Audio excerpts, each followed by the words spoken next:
Damos gracias a Dios porque nos permite llegar al final de casi todo un año que hemos estado a través de estos medios comunicándonos, uniéndonos en adoración a Dios y edificando también nuestras vidas a través del mensaje de su palabra. A nombre de la Iglesia Emmanuel de Jutepec, Morelos, una vez más, sean todos bienvenidos a este tiempo de adoración a nuestro Dios. Un año en el que sin duda ha sido muy diferente a todos los que hemos vivido, con muchas experiencias, aflicciones, tristezas, pero en medio de todo ello también con bastante alegría. Y hemos podido ver la gracia y el cuidado de Dios en nosotros. Este último domingo de este año que podemos adorar a Dios, hagámoslo entonces agradecidos por esa bondad que Dios ha tenido para con nosotros. Aún desde la aflicción, Él se ha mostrado en nuestras vidas. Agradezcamos por ello. Así que les invito a que tengamos entonces este tiempo de adoración a nuestro Dios. Y para ello les invito a que busquemos en el libro de los Salmos, el número 90, Salmo número 90, para que desde allí de sus hogares podamos unirnos en la lectura de la palabra de nuestro Dios. Salmo número 90. Hagamos juntos la lectura de este pasaje que dice así: Señor, tú nos has sido refugio de generación en generación. Antes que naciesen los montes y formases la tierra y el mundo, desde el siglo y hasta el siglo, tú eres Dios. Vuelves al hombre hasta ser quebrantado y dices: convertíos, hijos de los hombres, porque 1000 años delante de tus ojos son como el día de ayer que pasó, y como una de las vigilias de la noche. Los arrebatas como con torrente de aguas, son como sueño, como la hierba que crece en la mañana. En la mañana florece y crece, a la tarde es cortada y se seca, porque con tu furor somos consumidos, y con tu ira somos turbados. Pusiste nuestras maldades delante de ti, nuestros hierros a la luz de tu rostro. Porque todos nuestros días declinan a causa de tu ira. Acabamos nuestros años como un pensamiento. Los días de nuestra edad son 70 años, y si los más robustos son 80 años, con todo, tu fortaleza es molestia y trabajo, porque pronto pasan y volamos. ¿Quién conoce el temor, el poder de tu ira y tu indignación según que debe ser temido?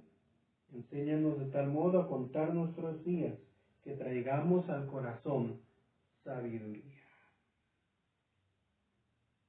Especialmente este año, comparado con todos los anteriores que Dios nos ha permitido vivir. Considero que ha sido un año en el que, como dice la Escritura en esta porción, realmente hemos confirmado lo frágil que es nuestra vida, lo limitado en tiempo, nuestro paso en este mundo.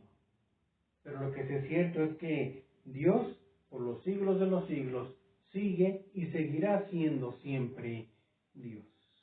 A ese Dios adorémosle, desde la fragilidad de nuestras vidas, desde lo imperfecto de nuestros corazones, pero en la seguridad y la gratitud de que somos sus hijos.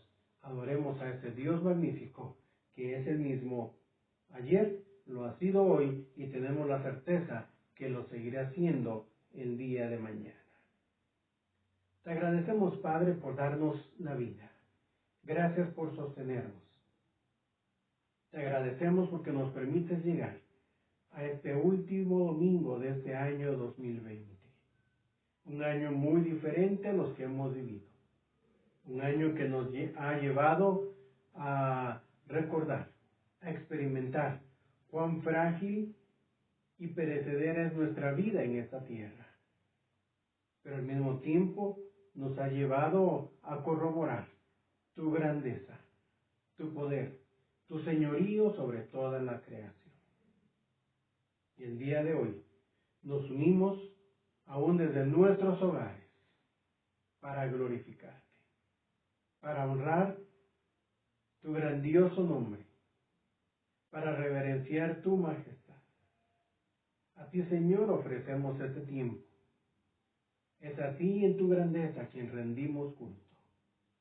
Suplicamos que, por la gracia de tu Espíritu Santo, nuestra adoración sea agradable delante de ti. Reconocemos que frente a tu grandeza somos pecadores, que hemos fallado delante de ti, que muchas veces nuestros pensamientos, nuestras palabras y nuestras acciones han ofendido tu santidad. Te suplicamos, oh Dios, que en tu inmensa bondad perdones nuestros pecados, que manifiestes, oh Dios, una vez más tu gracia, tu misericordia a la fragilidad de nuestras vidas, a lo imperfecto de nuestro corazón, y que tu Espíritu Santo, en tu misericordia, dé a nosotros la certeza de tu perdón, la seguridad de tu gracia, para que entonces, con manos santas y con un corazón limpio, podamos adorarte el día de hoy. Sé pues, Señor, con nosotros. Guíanos para glorificar tu nombre. Guíanos para que también a través de este culto podamos conocerte más y mejor. Podamos saber quién eres tú y seamos animados a vivir cada día para tu gloria. Te lo imploramos, Padre, en el nombre de Jesucristo, nuestro Salvador. Amén. Adoremos a Dios a través del canto. Te invito a que te unas y con gozo adoremos con nuestras voces a nuestro Dios y Señor.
Bueno es Dios, siempre fiel, puso un canto nuevo en mi corazón. Bueno es Dios, siempre fiel, en la oscuridad brillará su amor. Bueno es Dios, bueno es Dios, siempre fiel. Si tú vas por el valle y hay sombras alrededor, di adiós al temor, pues seguro Él estás. Prometió nunca dejarte y abandonarte, que no mentirá. Bueno es Dios, siempre fiel, puso un canto nuevo en mi corazón. Bueno es Dios, siempre fiel, en la oscuridad brillará su amor. Bueno es Dios, bueno es Dios, siempre fiel. Y aun sin merecerme, su sangre derramó por mí, me llenó de su presencia y ahora puedo compartir que su amor nunca termina y su favor siempre me dará. Bueno es Dios, siempre fiel, puso un canto en mi corazón. Bueno es Dios, siempre fiel, en la oscuridad brillará su amor. Bueno es Dios, bueno es Dios, siempre fiel. No puedo entender tus planes para mí, mi dueño eres tú, y por la fe veo claramente. Bueno es Dios, siempre fiel, puso un canto nuevo en mi corazón. Bueno es Dios, siempre fiel, en la oscuridad brillará su amor. Bueno es Dios, bueno es Dios, siempre fiel.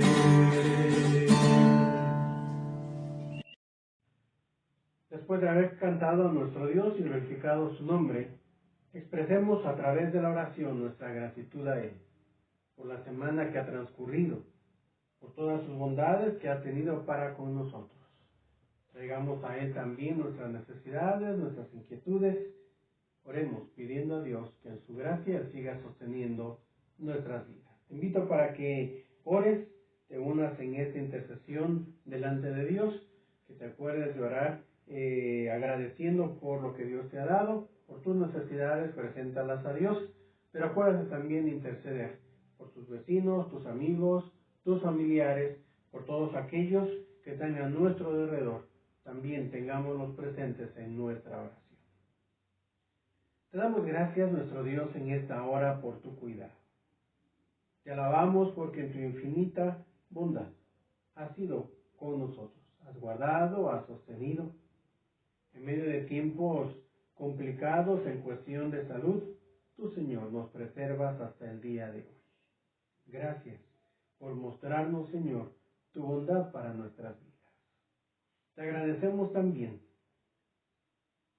por tu Espíritu Santo, por tu palabra, quienes nos guían constantemente y nos enseñan, que nos confortan, que nos animan, que dan consuelo en medio de la aflicción.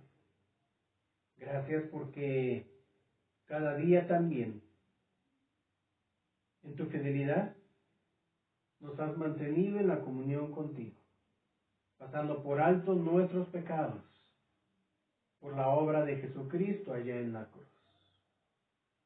Gracias porque nos has dado, particularmente en la semana que concluyó, el gozo de poder recordar el nacimiento de Jesucristo, con lo cual inició su ministerio aquí en la tierra, para poder reconciliarnos contigo y que hoy pudiéramos estar en este tiempo adorando su nombre. Gracias, Padre, por todas esas expresiones de tu cuidado para con nosotros, por proveer en nuestro sustento, en nuestra salud. Gracias, Señor, por todo ello. Te alabamos, porque todo ha venido de ti y es muestra de tu amor para nuestra vida. Pero también, Señor, queremos interceder por nuestras necesidades, las necesidades físicas. Ponemos en tus manos nuestra salud, la salud de quienes están enfermos, suplicando, Padre, que en tu bondad y de acuerdo a tus planes para cada uno, obre sanidad en sus vidas. Te agradecemos, Padre, porque tú nos escuchas y sabemos que podemos confiar nuestras vidas en ti.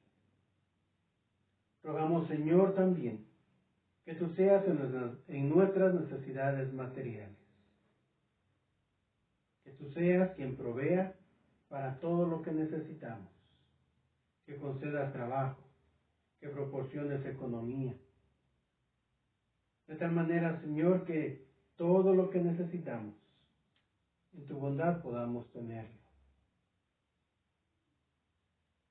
Encomendamos, Señor, también a tu cuidado nuestras emociones, afectadas y cambiantes en este tiempo por un nuevo estilo de vida. Pedimos que tú seas quien ponga paz en nosotros, que dé seguridad en lo que día a día vivimos. Pedimos, Señor, no solamente por nuestra vida, pedimos por nuestras familias.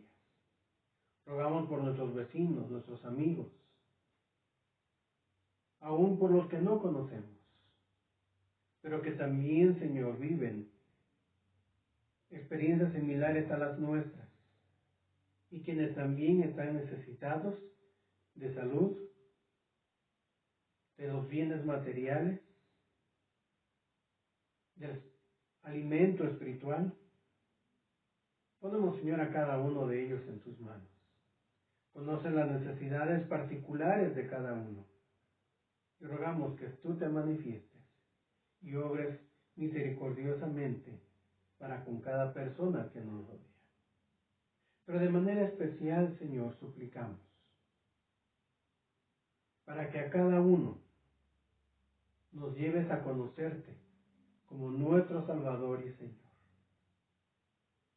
Para aquellos que en tu bondad tenemos ya esa bendición, que cada día permanezcamos en seguirte conociendo, en saber lo que tienes para nosotros, pero también lo que esperas de nosotros. Ayúdanos a seguir dependiendo de tu Espíritu Santo para vivir para ti. Rogamos por los que aún no te han admitido en sus vidas como Salvador y Señor.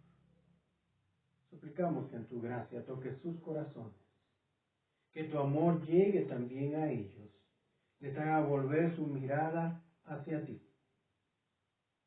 y puedan estar reconciliados contigo a través de Jesucristo. En tus manos, Señor, ponemos pues nuestras vidas,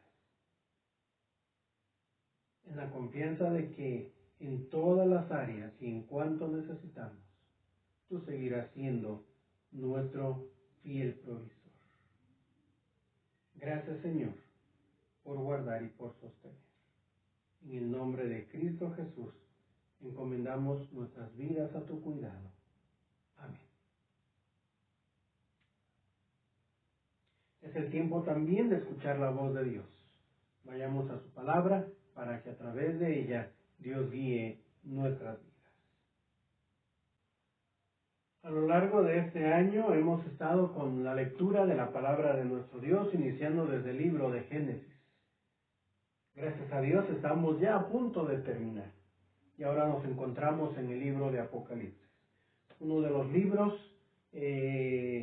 un poquito más complejos para su comprensión, al grado tal de que muchos creyentes evitan la lectura, la reflexión en este libro de Apocalipsis.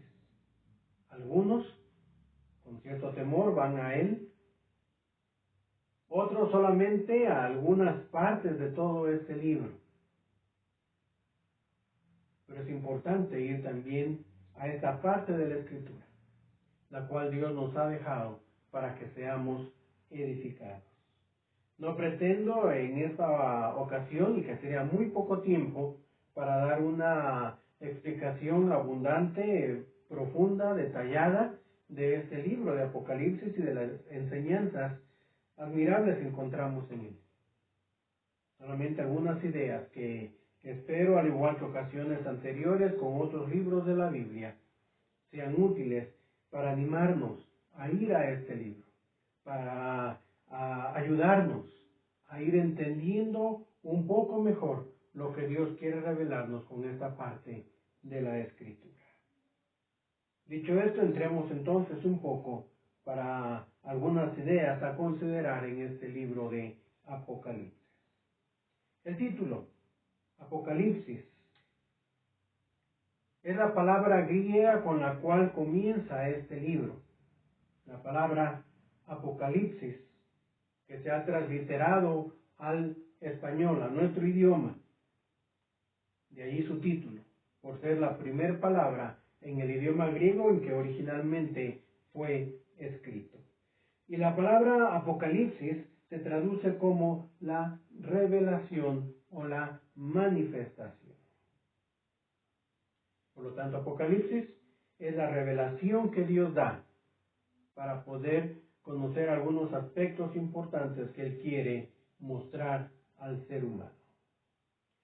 El autor humano, porque sabemos que el autor por excelencia, el verdadero autor de todos los libros de la Biblia, es Dios mismo. Él es quien inspiró a ciertas personas, igual que tú y yo, para poner por escrito lo que es la voluntad de Dios. Y esa persona que Dios utilizó en este caso para escribir el libro de Apocalipsis es el apóstol llamado Juan. Mientras se encontraba desterrado en la isla de Patmos, Dios le habla y le muestra todo lo que encontramos en este libro. Visiones, enseñanzas un poco difíciles de entender, pero que tienen mucha riqueza para nuestra vida como hijos de Dios. Hemos de decir que hay 4 corrientes de interpretación del libro de Apocalipsis. Cada una de ellas tiene bastantes ventajas que nos ayudan para entender, pero también tienen algunas limitaciones que hay que considerar para entonces tener un mejor acercamiento a este libro, a lo que en él es escrito y que Dios ha revelado. No voy a abundar en esta hora en detalles de estas 4 corrientes de interpretación, solamente base por ahora comunicarlas para saber entonces que hay 4 perspectivas diferentes de cómo se interpreta este libro. Quizá al saber de estas 4 ideas te ayude a entender por qué muchas veces hay algunas corrientes de interpretación, algunas corrientes de enseñanza de este libro de Apocalipsis. Como cada una de esas corrientes tiene limitaciones, por eso es que algunas de las enseñanzas no están ubicadas de la manera más acertada, por las áreas débiles que estas corrientes de interpretación tienen. De tal manera que tenemos que tener cuidado y de cada corriente ir tomando lo que es mejor en el contexto de toda la Escritura. Y aquellas ideas que no encajan muy bien con todo lo que la Biblia dice, entonces hay que tener más precaución, entrar con mayor detalle a analizarlas y ver si realmente tiene cabida esas enseñanzas de acuerdo al contexto completo de la Escritura, desde el libro de Génesis hasta el mismo Apocalipsis. Una de las perspectivas para interpretar este libro es la que es conocida como la corriente preterista, el término del pretérito, del pasado. Este tipo de interpretación asume precisamente una perspectiva hacia el pasado. Esta corriente de interpretación especifica que el libro de Apocalipsis fue escrito por Juan estrictamente para las 7 iglesias mencionadas en el capítulo 2 y 3. Y que por lo tanto, para poder entender todo lo que este libro enseña, hay que entender primeramente el contexto de estas iglesias y que este mensaje correspondía solamente al pasado. Una de la segunda corriente para interpretar a este libro es el conocido como el método histórico. Este interpreta a Apocalipsis desde una perspectiva de la historia. Las 7 iglesias representan diferentes épocas de la historia. Estas 7 iglesias mencionadas, repito, en el capítulo 2 y 3 de Juan, los que parten más bien de este modelo histórico de interpretación, argumentan esto. Cada iglesia representa una época de vida de toda la iglesia. Y es en este contexto que entonces gira la interpretación de todo el libro de Apocalipsis. Una tercera forma de interpretar este libro es la corriente futurista.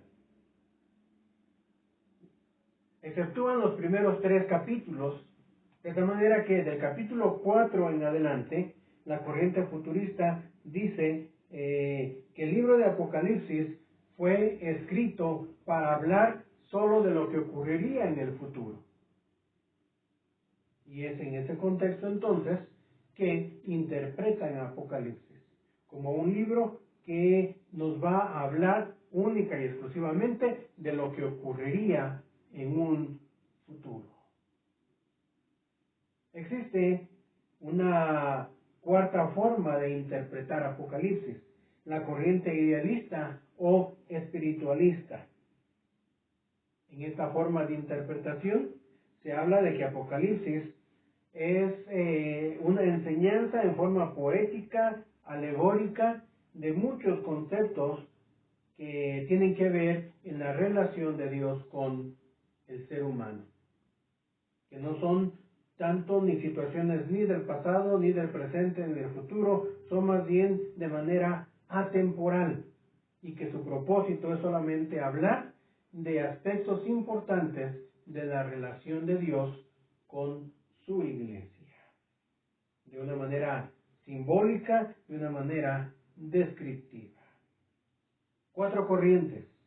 No abundo en ellas, solamente doy el concepto general de cómo abordan este libro. Pero cada una de estas corrientes, aunque tiene puntos muy fuertes que nos llevan a descubrir enseñanzas en la Escritura, también tienen algunas áreas débiles que hay que considerar. Aunado a esto, sí podemos mencionar cuando menos 5 ideas básicas que tenemos que cuidar mucho para poder interpretar el libro de Apocalipsis. Una de las recomendaciones importantes para poder leer y entender mejor este libro es tratar de entender cuál era la situación del momento de aquellos a quienes fue dirigido en su inicio este escrito. Es decir, tenemos que tratar de entender el momento histórico de aquellos a quienes les fue escrito este libro, para poder entender mejor. Así que no solamente leamos Apocalipsis, tenemos que leer, conocer un poquito más la historia, el medio social, el cómo se formaron esas iglesias, particularmente de esos lugares mencionados en el capítulo 2 y 3 de este libro de Apocalipsis. Tenemos que echar mano de esa parte histórica para poder entender entonces un poco mejor todo lo que hay en este libro. Una segunda recomendación. Apocalipsis es un escrito del género literario llamado como la literatura apocalíptica. Una de las características de este género literario, el género apocalíptico, es que las ideas son manifestadas mucho a través de símbolos. Y si alguien ha leído Apocalipsis podrá constatar que está lleno de simbolismos.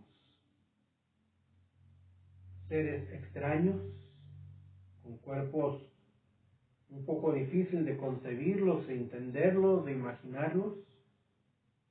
Algunas figuras, por ejemplo, de eventos como aquello de los jinetes, conocido como los 4 jinetes del Apocalipsis. Símbolos en el capítulo 1 que vamos a ver un poquito más a detalle en unos momentos, para hablar acerca de la persona de Dios, en particular de la persona de Jesucristo. Está lleno de símbolos el libro de Apocalipsis. Hemos de recordar entonces y tener en cuenta que el género literario de este libro es el género apocalíptico. Por lo tanto, está lleno de símbolos que requieren ser interpretados, pero no de manera aislada, sino interpretados en el contexto de toda la Escritura.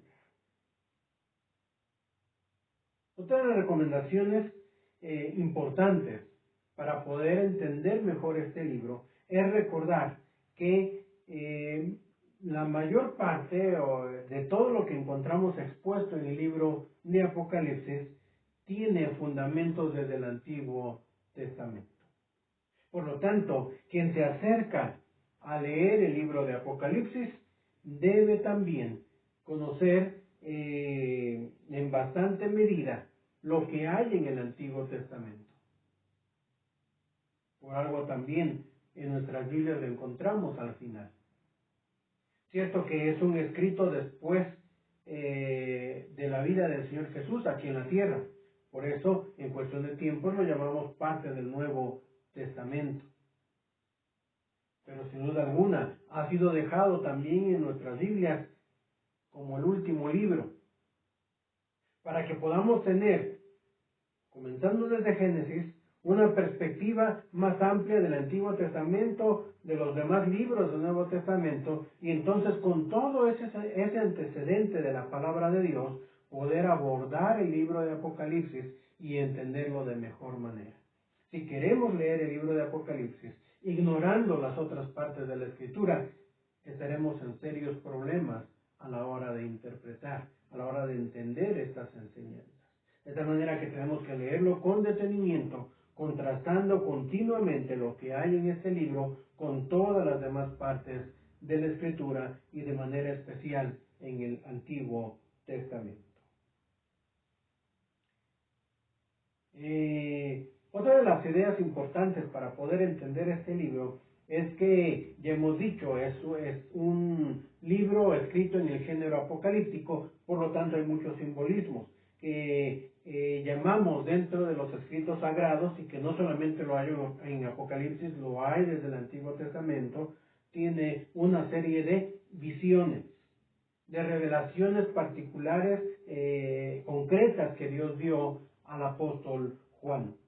Pero cada visión es única e independiente en sí misma. No hay una correlación absoluta, ni están acomodadas en el libro de Apocalipsis en un orden cronológico en lo que iría a acontecer. No, cada visión es aislada. Tenemos que entonces comenzar primero a identificar cada una de las visiones y no comenzar a encimar quizás una con otra. Tenemos que identificar claramente cada visión que tuvo el apóstol Juan. Y cada una de esas visiones tiene un mensaje particular, tiene una enseñanza específica.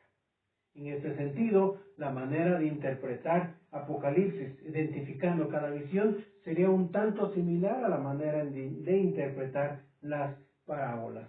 Son cada visión, o mucho de lo que habla el Señor Jesús en otro género literario de las parábolas, cada visión es una historia completa. Cada visión es una narración con una enseñanza específica.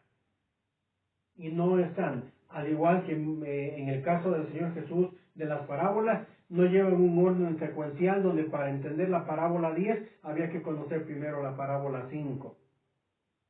Las visiones tienen que interpretarse entonces cada una de manera aislada, viendo sus detalles y la enseñanza principal de cada visión.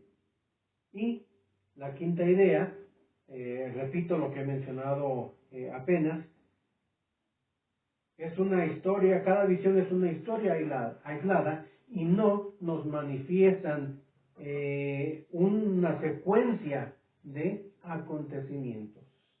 No debemos preocuparnos por encontrar en todo este conjunto de visiones una secuencia de eventos que han de ocurrir. La iglesia primitiva, por lo que se puede leer y saber de su manera de interpretar desde la antigüedad del libro de Apocalipsis, no estuvieron ceñidos a tratar de querer ver en Apocalipsis una secuencia cronológica de eventos. Buscaban más bien, como ya hemos mencionado en la idea anterior, una visión, la enseñanza principal, y entonces es lo que tomaban para sus vidas. No es tanto una idea cronológica de eventos a suceder. 5 ideas que espero sean útiles para ayudarnos a leer este libro y poder tomar las enseñanzas que Dios tiene para nosotros. Quisiera, después de esto, muy a grosso modo, de introducción a este libro tan maravilloso de la Biblia, pero también un poquito complicado de entender. Quisiera detenerme un poco en el primer capítulo. Y quisiera mencionar, introduciendo ya con el primer capítulo, ¿cuál es el propósito de este libro de Apocalipsis? Es algo que hay que entender también. Sabemos que en el primer siglo la iglesia cristiana era una iglesia perseguida, a tal grado de que incluso la vida estaba en peligro. Eran muertos, muchos eran llevados a las peleas con los leones para ser devorados por ellos, mientras otros se divertían. Algunos fueron quemados, otros fueron apresados, como el caso mismo de Juan, prisionero y dejado allí solito en una isla, desterrado. La iglesia primitiva era una iglesia que vivió constantes persecuciones. Y esa iglesia, en medio de su aflicción, esa una iglesia que está sufriendo por ser fiel a Jesucristo su Salvador, a quien es dirigido el libro de Apocalipsis. Por lo tanto, entendiendo este momento en el cual fue escrito también este libro, hemos de decir que el libro de Apocalipsis no es para intimidar. Aunque cierto, sus visiones parecieran causar miedo a algunas de ellas, ese no es el propósito del libro de Apocalipsis. Cualquier corriente de interpretación que nos lleve a sembrar miedo por lo que ha de venir, cualquier corriente de interpretación que use Apocalipsis para buscar a Dios por el miedo de lo que ha de acontecer, habría que pensar sobre esa cuestión. Porque Apocalipsis no fue dado por Dios para implementar miedo sobre las cosas finales. Apocalipsis, dada la circunstancia de vida de la iglesia primitiva, con todo y las visiones majestuosas que tiene, algunas de ellas, quizás podamos usar ese término, aterradoras. El propósito de este libro está muy lejos de atemorizar. La idea de Dios es dar su revelación para animar, para consolar a la iglesia sufriente. Cada una de estas visiones tiene este propósito: animar a la iglesia en su peregrinar en esta tierra, para consolar en medio de la aflicción. Y como toda la Escritura en su totalidad, tiene también el propósito de revelar a Dios, de poder conocerle a Él. Y Apocalipsis va a corroborar muchas cosas de Dios, del carácter de Él, de la esencia de quién es, que ya ha sido descrito en los 65 anteriores libros de la Biblia. Ese es el propósito de Apocalipsis. No es para aterrorizar, es para animar, para confortar, para que podamos conocer mejor a ese Dios que redime a través de Jesucristo. Tenemos entonces en ese contexto, en el capítulo 1, una visión muy importante con la cual comienza este libro. Un ser muy especial que se describe de una manera muy fantástica y que tiene en su mano 7 estrellas. Cada una de esas 7 estrellas representa a la iglesia de Dios. Y luego da paso al capítulo 2 y al capítulo 3, hablando de 7 iglesias. Y hay un mensaje particular a cada una de esas 7 iglesias. Un poquito adentrándonos en esa primer visión de Juan. Él ve a una persona muy majestuosamente descrita en el capítulo 1. Ese ser a quien Juan ve es Jesucristo mismo. Es Jesucristo el Salvador del ser humano, la cabeza de la iglesia, como lo mencionara el apóstol Pablo en sus escritos, que tiene en su mano las 7 estrellas, las 7 iglesias, representando la totalidad del pueblo de Dios.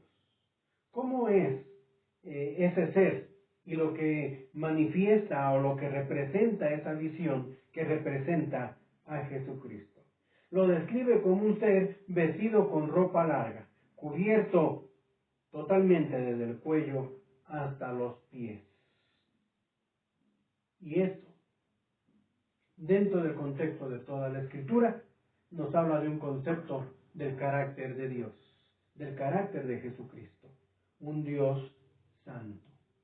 El Dios que sostiene a su pueblo, el Dios que sostiene a su iglesia, es un Dios absolutamente santo. Tiene un cinto de oro, una diadema de oro. Esto le caracteriza como rey. Una especie de corona que tiene. Eso nos habla de su señorío, de su autoridad. Es el Salvador, es un Dios totalmente santo, pero es un Dios que es también completa autoridad. De cabellos blancos, no es que sea anciano, sino esto nos habla de la eternidad de Dios. De manera figurada, las canas las asociamos, los cabellos blancos los asociamos con alguien que ha vivido mucho tiempo, en términos generales. Cierto que puede haber canas prematuras, pero en sentido general, una cabeza con cabellos blancos, hablábamos de una persona que ya tiene muchos años. En sentido figurado, eso tiene que ver con Dios, con su eternidad. Se le describe a ese ser que tiene ojos de llamas de fuego. Su omnisciencia. Penetra todo y sabe todo. Conoce absolutamente todo, de ti, de mí, de todo cuanto nos rodea. Conoce el pasado, conoce el presente, incluso ya sabe lo que está por venir. Pies de bronce, la fidelidad de Dios. Algo que no se mueve con facilidad. Quizás algunos conocemos el bronce, un metal bastante común hasta nuestros días. Y una de las características de este metal es que tiene bastante peso. Eso representa la fidelidad de Dios. Y ese bronce no se puede mover con facilidad. No es algo que podamos cargar y mover a nuestro antojo con suma facilidad. La fidelidad de Dios. Su voz se compara al estruendo de muchas aguas, a la fuerza del cúmulo de aguas, como se oye el rugir de una cantidad enorme de aguas. A eso se compara su voz. Y eso nos habla de su soberanía, nos habla de su autoridad. Podemos recordar Génesis capítulo 1, parte del capítulo 2, en la creación. Esa voz, esa soberanía, esa autoridad. Y dijo Dios, sea la luz, y fue la luz, por ejemplo. Y así cada uno de los elementos en la creación. Esa voz de autoridad. La diestra, su mano derecha, tiene 7 estrellas. En términos general, la mano derecha, a excepción de los zurdos, pero en lo que es la regla más universal del ser humano, la diestra representa la fuerza. La diestra, la mano derecha, representa la agilidad, la que provee, la que hace el trabajo. Esto representa a Dios como el sustentador. Y esta idea la encontramos también en muchos pasajes de la Biblia. Yo te sostengo con mi mano derecha, dice Dios, allí en el libro de Isaías, por ejemplo. Esta visión presenta a este ser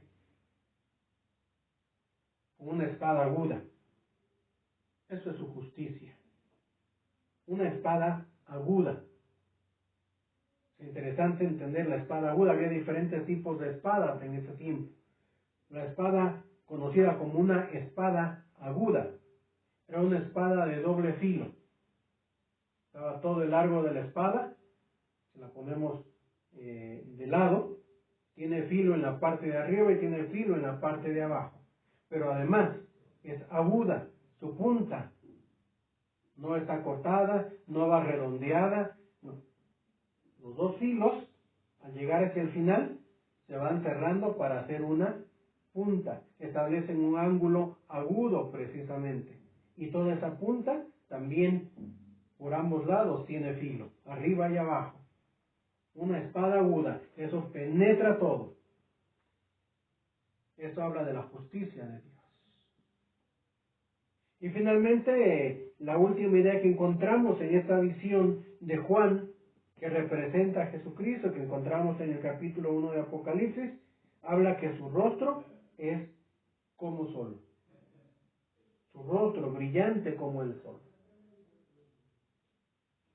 Leemos en los Salmos, hablando del sol, dice que no hay nada que se esconda de su calor. Eso nos habla de la omnipresencia de Dios en la visión de Juan. Un Dios omnipresente, un Dios que no hay nada que se pueda esconder de Él. No hay nada, no hay nadie que pueda esconderse de Dios. Entonces, ese ser descrito en el capítulo 1, y que es Jesucristo mismo, con los atributos de quién es Él. Algo importante. Él es el que sostiene. Él es el sustentador de su iglesia. Él es el que la preserva. Él es el que la ha mantenido, la mantiene y la mantendrá hasta el fin de los días. Pero no solamente hasta su segunda venida, sino que incluso la sostendrá a su iglesia por la eternidad. Hablamos de un Dios que sostuvo en el pasado, a un Dios que sostiene en el presente. Habla de un Dios que sostendrá en un futuro inmediato, entendiendo hasta la segunda venida de Jesucristo. Pero también un Dios que sostiene a su pueblo en un futuro más allá, la eternidad. Importante que Juan comienza con esta visión de Jesucristo, para dar paso después a todo lo demás. La iglesia sufriente podía estar segura que estaba bajo el cuidado del Dios de dioses y Señor de señores. En medio de la aflicción, con todo y el dolor que vivían por la persecución, la primera idea es: tienes al único y al verdadero Dios. Y Juan les recuerda cómo es ese Dios que los ha redimido, con la idea de decir: sigan confiando en ese Dios. La iglesia a la cual Juan escribe, en términos generales, no solamente las 7 iglesias mencionadas en el capítulo 2 y capítulo 3, pero la iglesia de Dios en general, por lo que vemos en esos 2 capítulos, tiene una característica muy importante. La iglesia de Dios ha sido, es y lo seguirá siendo hasta que Jesucristo venga, un grupo de creyentes con aciertos y con errores. Capítulo 2 y capítulo 3, las iglesias allí mencionadas, nos hablan de una iglesia imperfecta, pero que está siendo llamada por Dios y está bajo la dirección de Dios para ser transformada, para ser perfeccionada para su gloria. Encontramos en la mayoría de esos mensajes, capítulo 2 y 3, a esas 7 iglesias, cosas buenas que están haciendo y que Dios elogia de cada una de ellas, pero también muestra su pecado y les llama al arrepentimiento y a la acción correcta para poder enderezar su estilo de vida y apegarse a los lineamientos divinos. Una iglesia imperfecta. Esa es la iglesia de Dios. Lo ha sido desde mucho antes, pero cuando menos si vemos los tiempos de Juan, era la iglesia del primer siglo. Lo sigue siendo hoy día. Y no nos queda la menor duda que el día de mañana, mientras estemos en esta tierra, o los que vengan después de nosotros y permanezcan en esta tierra todavía antes de la segunda venida de Jesucristo, y que sean redimidos y formen la iglesia de Dios, seguirá siendo una iglesia imperfecta.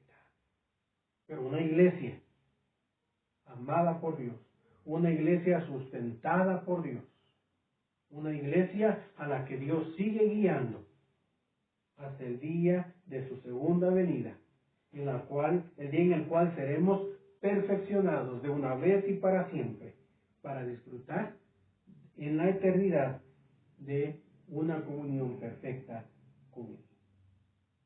Entonces, Apocalipsis nos habla en su inicio quién es el Dios de la iglesia, quién la sustenta, quién la preside, quién la gobierna.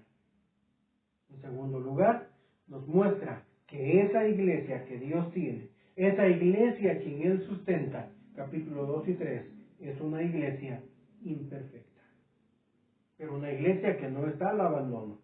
Todo lo que continúa del libro de Apocalipsis, independientemente de las diferentes corrientes de interpretación que hay, tomando en cuenta las recomendaciones, las 5 recomendaciones mencionadas para leer Apocalipsis, todos los demás capítulos nos van a hablar de cómo Dios actúa, gobierna el caminar de su pueblo en esta tierra. Que vendrán tiempos muy complicados para la iglesia, sí, pero Dios sigue guiando, sigue fortaleciendo el destino de su iglesia aún todavía imperfecta. Pero también Apocalipsis nos habla del futuro más lejano, la eternidad. Nos habla de cómo Dios perfeccionará de una vez y para siempre a su pueblo. Los tendrá ante su misma presencia, adorándole para siempre, que fue el deseo original de Dios cuando creó al ser humano, que seamos siempre para su gloria.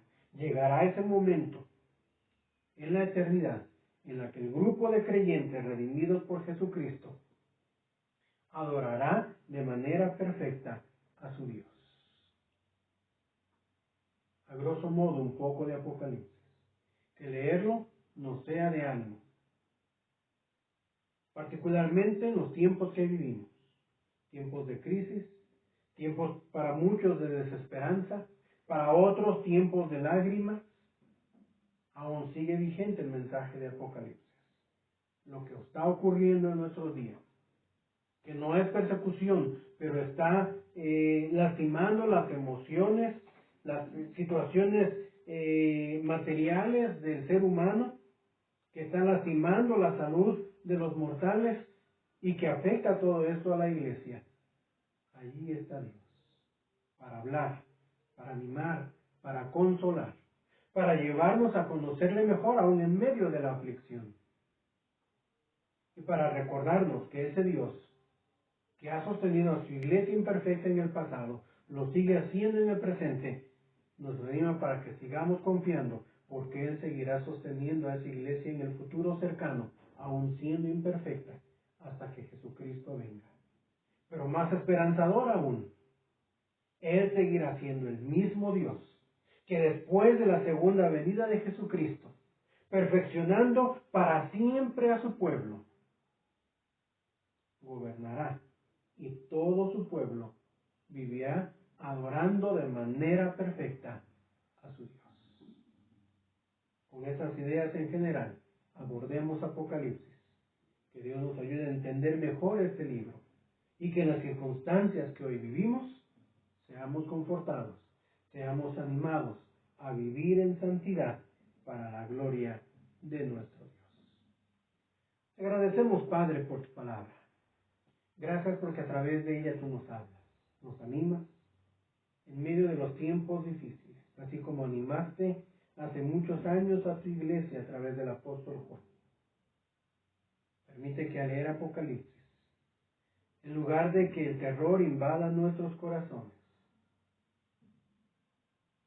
tu paz que va más allá de toda comprensión, inunde nuestros pensamientos y nuestras emociones. Que leer Apocalipsis con estas ideas en mente nos lleven a conocerte mejor, a disfrutar tu presencia en medio de los tiempos de aflicción que vivimos. Pero que también nos anime a vivir con fidelidad y en santidad, en obediencia para contigo, sabiendo que cada día que transcurre, la segunda venida de Jesucristo, esa venida que será para juzgar, está más cerca. Y que por lo tanto podamos vivir de tal manera que estemos preparados para venir al encuentro contigo. Que en medio de nuestras aflicciones de esta vida, el mensaje animador y esperanzador de Apocalipsis nos mueva a vivir, aguardando ese día en donde todo será absolutamente perfecto, donde ya no haya huella de maldad, en la cual tú seguirás siendo el Rey y tu iglesia, ese grupo de creyentes, transformado de una vez y para siempre, sin huella de pecado en nuestros corazones. Viviremos para adorarte todo el tiempo. Gracias, Señor, por esa palabra de ánimo, de esperanza que podemos encontrar en Apocalipsis. Haznos cuidadosos para poder entenderlo.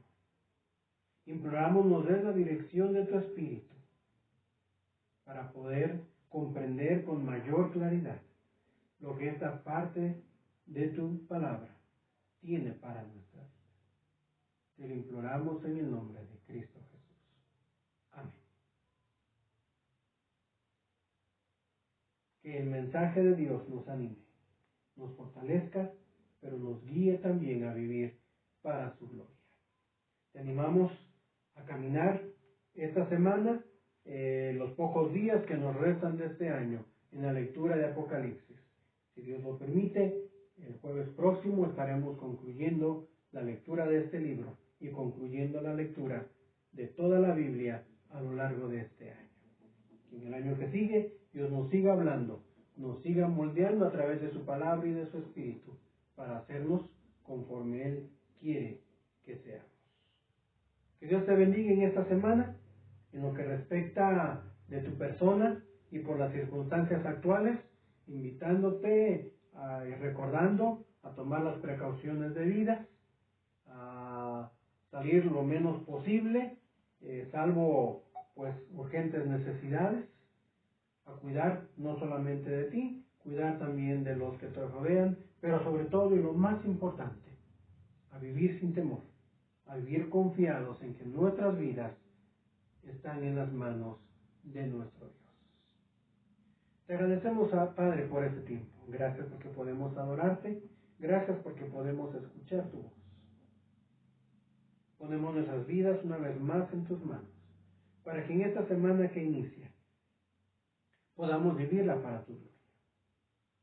Que a través de su palabra te sigamos conociendo, que tu Espíritu Santo nos ayude a entender las verdades que ella tiene, nos anime a obedecerlas, nos guíe para confiar cada vez de una manera más plena en ti.